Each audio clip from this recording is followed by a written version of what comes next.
E em vez de eu te mostrar falando ou mostrando alguma notícia, eu acho que a gente pode ver ao vivo e a cores como é feita essa manutenção do poder. Cadê o vídeo?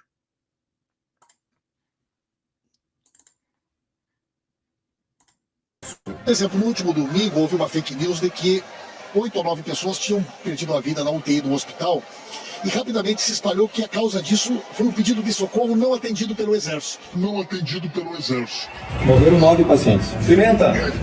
Irmão, situação dramática, Canoas, Pimenta. Estamos no hospital agora.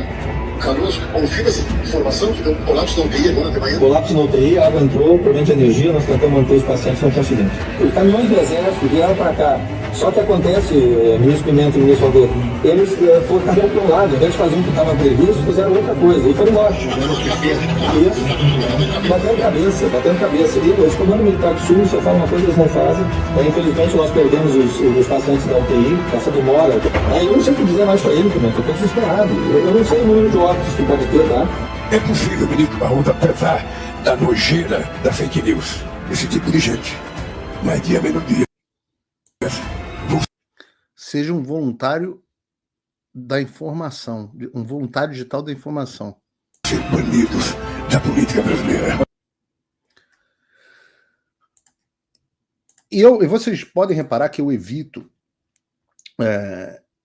eu evito entrar muito nessa questão do Rio Grande do Sul, porque eu tenho enorme dificuldade de tratar tragédias dentro do debate político. O aspecto que me interessa, e eu já falei aqui várias vezes que existe, eu não sou daqueles que falam que não existe fake news. Né? Existe notícia falsa. A dificuldade é você escolher quem é o ministro da verdade que vai determinar quais são as notícias verdadeiras. E é exatamente para isso que precisa existir essa imprensa. É exatamente para isso que precisa existir essa imprensa. É a imprensa que existe para dar a versão oficial dos fatos. E aí, em seguida, eles recebem o selo de aprovação dos checadores de fatos, que muitas vezes são organizações subordinadas aos próprios veículos de mídia, mas financiados por oligarcas, muitas vezes oligarcas internacionais, bilionários globalistas como Jorge Soros, como Pierre Omidyar, como Bill Gates, etc, etc. Eu explico também em detalhes o que é Rede Internacional de Checadores de Fatos, o que é o Poynter Institute. Então você tem uma estrutura muito clara. Você tem um órgão que cria a notícia oficial com aparência de independência, porque é muito melhor que o Ministério da Verdade do 1984, porque não é um órgão público, ele é um órgão privado. Então ele dá aparência de isenção. É uma versão muito superior ao Pravda. Dá uma aparência de isenção, dá uma aparência de legalidade ao que está acontecendo. E aí você tem uma organização independente, que não é a mesma organização com dinheiro também de grupos de esquerda, que vai lá e carimba as notícias que são consideradas as checadas. E a partir daí, qualquer versão que destoe da versão oficial, ela pode ser tratada como fake news. E a partir daí, quando ela é tratada como fake news, ela é, em primeiro lugar, enterrada pelos algoritmos das redes sociais, como já vem sendo enterrada há muitos anos. Quando eu falo que a gente está disputando e liderando a audiência, nós estamos liderando a audiência disputando em condições desiguais. Não há mais dúvidas de que as redes sociais escondem no algoritmo a gente, os conservadores. Opa, desculpe interromper o seu vídeo, mas desde 2022 eu continuo com as contas bloqueadas e o passaporte cancelado pelo Xandão. Se você aprecia o meu trabalho e tudo que eu faço pela liberdade de expressão, tem um lugar onde você pode se tornar meu apoiador com uma pequena quantia por mês. Acesse www.paulofigueiredoshow.com e torne-se meu apoiador, e aí você vai receber conteúdos exclusivos e desconto nos meus cursos. Ou então, você pode se tornar meu patrono Gold e passar a me pautar, tem reuniões comigo, você entra para o meu grupo de WhatsApp, que eu uso sempre. O link para tudo isso está aí na descrição. Isso quando eles não banem o que viola a rede internacional de checadores de fato. E eu digo, de novo, tem um capítulo inteiro no meu curso só sobre isso. Eu mostro como que as mídias sociais usam as notícias de agências de checadoras de fato, que dão o selo para os veículos moribundos de imprensa, para dizer o que pode ou não. E dependendo do que for, você acaba sendo banido. Como ficou muito comum a partir de 2018, né? E foi muito mais severo do que durante aquele momento, em 2020, 2021, que tinha um certo vírus se espalhando pelo mundo, ou durante o processo eleitoral dos Estados Unidos de 2020 e do Brasil de 2022, onde acontece ainda o pior. Porque eu falei que depois que a notícia é veiculada e certificada pela agência de checadores de fato, ela passa a ser enterrada pelo algoritmo, banida das redes sociais, ou pior, criminalizada, que é o que o Alexandre fez e o que o Lula vem tentando fazer. E com isso, você tem um mecanismo absolutamente perfeito para manutenção do poder e da agenda ideológica das pessoas que estão no poder. E é fantástico, porque até a esquerda lulista tem que comer um pouco na mão dos caras. E é por isso que chegar ao poder é muito diferente e tomar o poder é muito diferente de ganhar a eleição. Porque essa estrutura estava funcionando mesmo durante o governo Bolsonaro. Ela não depende do seu voto. O seu voto é absolutamente irrelevante nesse processo. O que é relevante? O que é fundamental nessa engrenagem? Os veículos de velha mídia. Esses são essenciais. E eles não conseguem mais falar com o público, mas conseguem impor as ideias de um grupo e agendar as discussões. Eu já expliquei aqui várias vezes o que é a hipótese do agendamento, a teoria do agendamento, o agenda setting, que é o fato de que os jornais determinam, a velha mídia ainda determina, em certo sentido, perdeu o monopólio disso, mas ainda determina em certo sentido o que as pessoas vão discutir e qual a importância que elas vão dar para determinados temas. Então, uma notícia como essa aqui praticamente não saiu nos jornais, porque não é importante. O que eu estou fazendo aqui? Jogando para a nossa discussão. Então, você tem a Maju Coutinho, vai lá e ela dá uma notícia, ela fala para usar o serviço de verificação de fatos do Globo, e qualquer coisa fora disso é fake.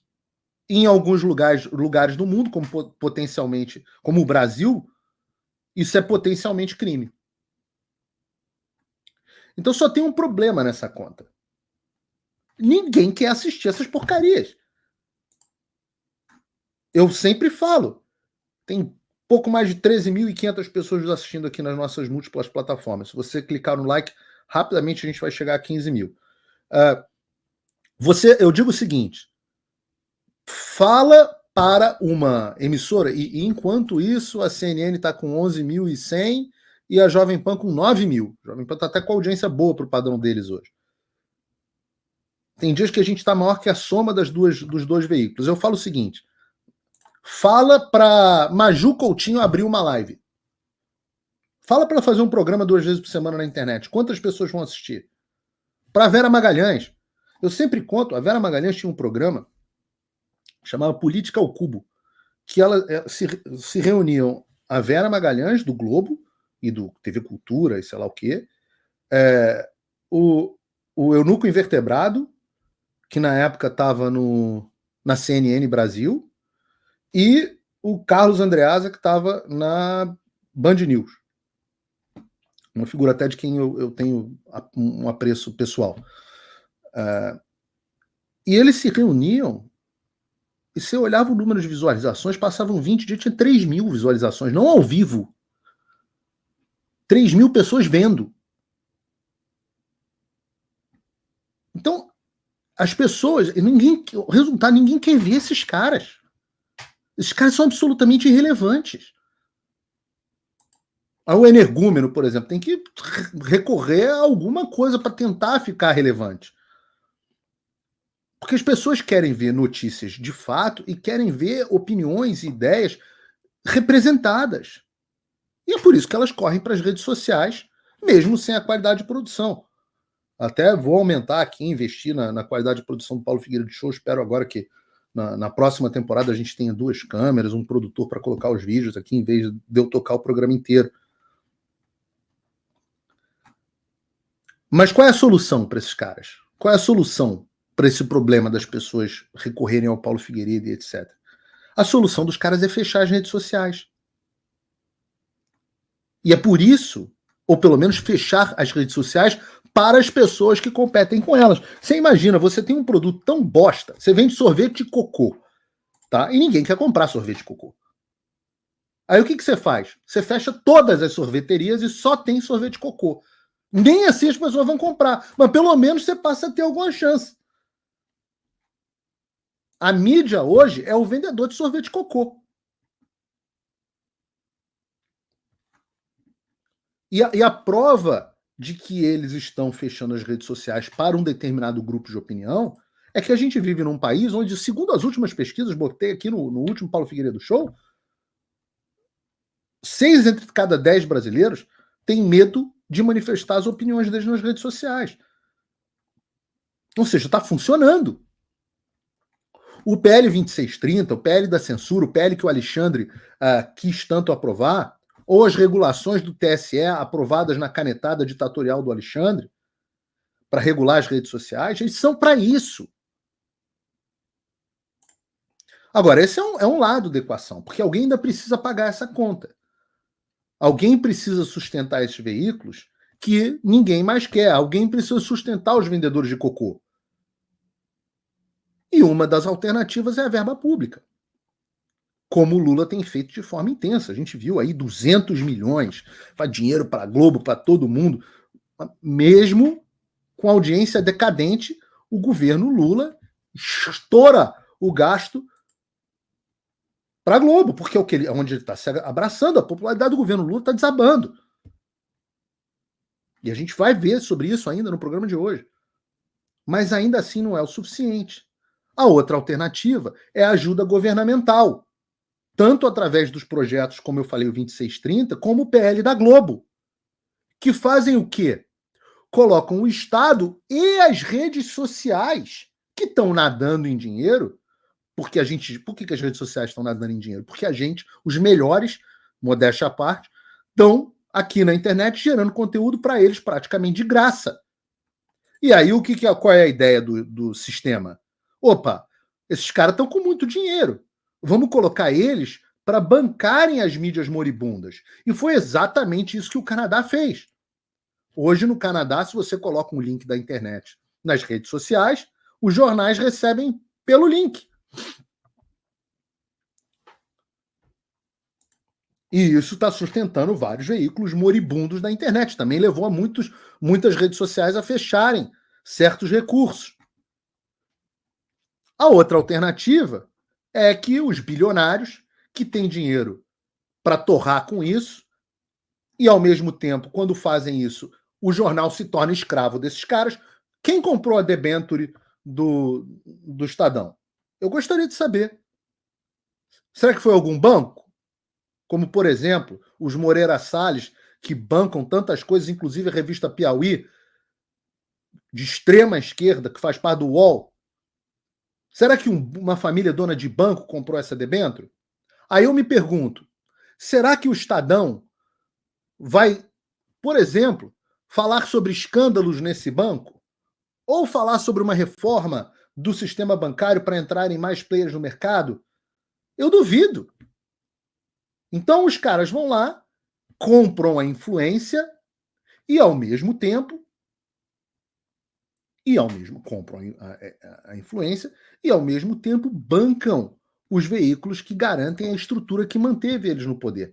E o pior é que eles fazem isso se achando super virtuosos, tá? Essa virtude que os empresários da direita não têm, de olhar e falar assim, pô, por que ninguém bancou o fio diário ainda, hein?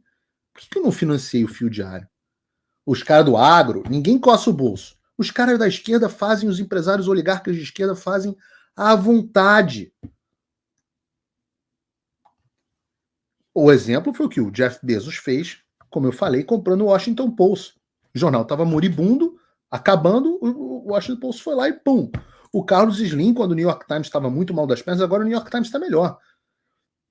O New York Times foi malandro na estratégia comercial deles.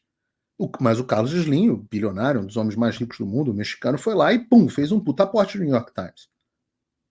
E é isso que está acontecendo com o Estadão. O Estadão, que em tese era para ser um jornal liberal, né? O Estadão tem uma história bonita. O Estadão teve lado a lado com o meu bisavô na luta contra o Getúlio Vargas. O Getúlio chegou a expropriar o jornal. História bonita. História abolicionista, história bacana. Mas hoje é um jornal que é antiliberal, porque tem pavor de competir no livre mercado e eles têm que sobreviver através desses bilionários que dão dinheiro a perder de vista e permitem que os jornais continuem exercendo o seu papel na manutenção da estrutura de poder. Só tem um problema. Eu tenho que dizer esse problema. Não vai funcionar. Porque a velocidade com que a internet está mudando, isso aqui, toda essa estrutura aqui, eu tenho um estúdio dentro da minha casa, em breve com 2 câmeras, daqui a pouco tem um produtor no Brasil operando. E se vocês forem olhar, eu fui no estúdio do Dave Rubin, ou fui no estúdio do Patrick Bet-David, os caras aqui nos Estados Unidos estão anos-luz da gente. Claro, tem muito mais recursos, mas são pessoas que estão em casa. O programa mais assistido do mundo hoje é o programa do Joe Rogan. Não tem como vocês segurarem isso. As tecnologias vão se aprimorar, as pessoas vão usar VPN, todo mundo vai usar VPN, as alternativas globais vão surgindo, você está tendo uma revolução hoje, e eu vou mostrar aqui um pedaço disso, que é a dublagem por inteligência artificial. Então você vai poder... para mim é até uma dificuldade, porque daqui a pouco eu estou competindo com o Ben Shapiro pela sua audiência, porque você não tem mais barreira da língua. E eu não estou preocupado com isso. Eu me garanto. Eu já ombreei com os melhores do mundo. Agora, eu digo que os veículos de imprensa do Brasil não vão conseguir competir. Quantidade de pessoas desconectando a TV a cabo, as pessoas que não estão mais lendo o jornal. Eu mesmo tenho um site de notícias espetacular, que não tem propaganda, muito melhor de ler que o Estadão, paulofigueiredoshow.com. Daqui a pouco eu vou melhorar a produção, meu estúdio, contratar mais gente, trazer outros geradores de conteúdo. E aí não tem como o Estadão competir, não contra o Paulo Figueiredo só. O Jovem Pan e a CNN não estão conseguindo, mas contra todos nós. O Estadão tem um canal no YouTube, ninguém vê aquela bosta. Então só tem uma alternativa para vocês, donos de jornal. E o único cara que se ligou nisso foi o Tutinha. É que depois ele afinou, porque entrou a opressão estatal para fechar a barraquinha que não vendia sorvete de cocô. Mas o modelo é muito claro. Quem escutar o que o povo tem a dizer, vai ouvir o mercado consumidor, vai entender o que tem demanda.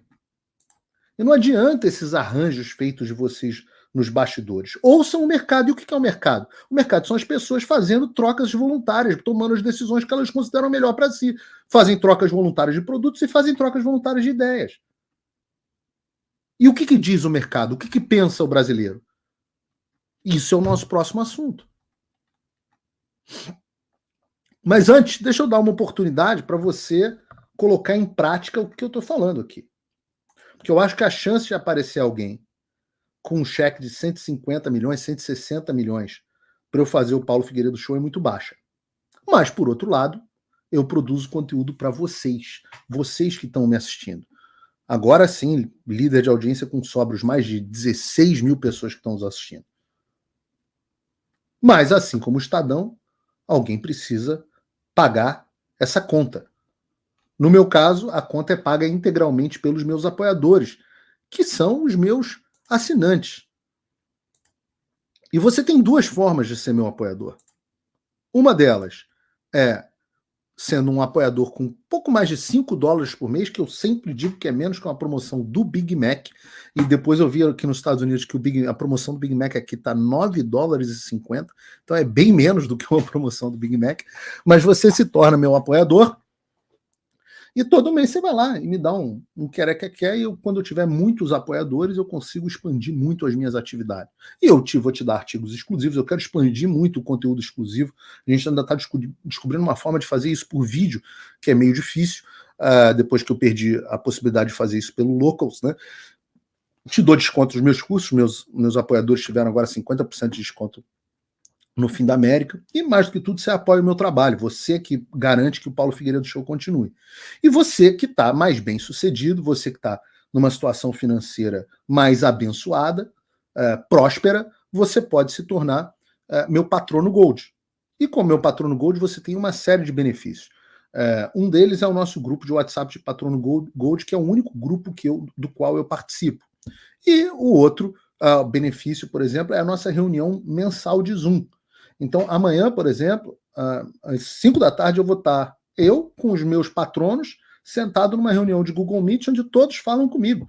Uma reunião onde todo mundo levanta a mãozinha e vai lá e troca ideia, onde eu recebo de volta. E eles recebem de volta deles mesmos. O grupo dos patronos Gold, a discussão são discussões profundas que você não tem em qualquer lugar. Ontem a gente estava num dilema de discussão, eu estava participando, se nós devemos fazer uma reforma do judiciário ou se não adianta, nesse momento, fazer uma reforma do judiciário. Uma discussão complexa, mas são pessoas de alto nível, com opiniões acaloradas e bons debates. Se você, para qualquer um desses, o link está na descrição e eu agradeço imensamente àqueles que se dispõem a fazer o contraponto àqueles milionários e bilionários do Estadão.